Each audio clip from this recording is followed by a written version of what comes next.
Episode 7 of Demon Slayer, Kimetsu no Yaiba, Season 3, titled Awful Villain, begins with Tanjiro chasing Hantengu till he finally catches up and slices his neck. He's almost successful when a new clone shows up, the hate clone aka Zohakuten. Tanjiro tries to kill Hantengu quickly, but the hate clone reaches him.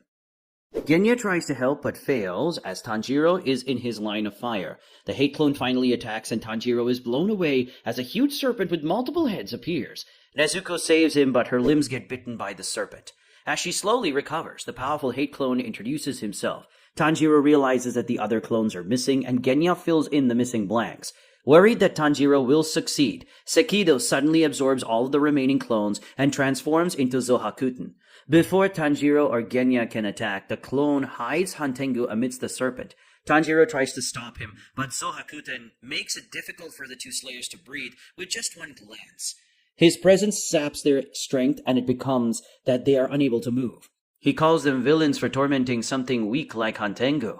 Tanjiro retorts that Hantengu is not weak, as he and his clones have devoured hundreds of weak people. He calls out the hate clone on his hypocrisy and gets ready to attack. Zohakuten says he hasn't hurt him, so he has no reason to attack. Tanjiro says being family is not the only reason to help others, and they clash. Meanwhile, Tokido is still stuck in the water prison. Gyoko enjoys the sight and gushes over his creative trap. He is curious as to what is in the hut. Tokido tried to hide and goes to investigate. At that moment, the Mist Hashira realizes he only has enough breath for one last attack, but his sword is chipped. He feels hopeless and wishes someone can help him. At that moment, he sees Tanjiro, who says there is no surety of what will happen in the future. He knows Tanjiro never said it and wonders if it is a memory with someone else.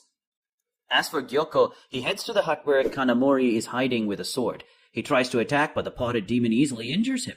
Gyoko wonders what Kanamori is protecting, and he spots Haganezuka polishing the 300-year-old sword. He is engrossed in his work, and does not pay attention to Gyoko. This angers the demon, who feels jealous about his focus. He attacks him, but Haganezuka doesn't stop despite pleading. An angry Gyoko keeps attacking to the point that the swordsmith's mask falls, yet he doesn't stop. Haganezuka instead wonders why the swordsmaker just carved one letter instead of his name, and marvels at the determination of making such a powerful sword. It becomes a challenge for Gyoko, who knows that he can kill Haganezuka easily. But with his pride hurt, his aim now is to make the swordsmith lose his focus. Outside, Tokido's vision starts to blur as he runs out of air. Dream Tanjiro tells him not to give up as someone will save him. Tokido says no one can save him as everyone is weak. He should have been strong, but he underestimated himself. At that moment, Kotetsu shows up and starts stabbing the prison. Tokido listlessly tells him it's no use, and that he should run away with all the swords to safety. At that moment, a fish minion attacks and injures the kid. Tokido begs him to run, but Kotetsu doesn't as he tries to help the Hashira. He doesn't understand why the kid is trying to save him, even when injured. But at that moment, the Kotetsu puts his face in the prison and blows air to Tokido. Dream Tanjiro gives one last piece of wisdom. What you give others, they will come back to you. He changes it to someone from Tokido's past, and adds that humans get unimaginable strength when they need to help others. Rejuvenated, Tokido attacks and breaks the prison. As he gets up, he remembers that the man is his father, and he had the same red eyes as Tanjiro. In the epilogue, it shows that when Tanjiro was searching for Haganezuka, the swordsmith was working out in secret.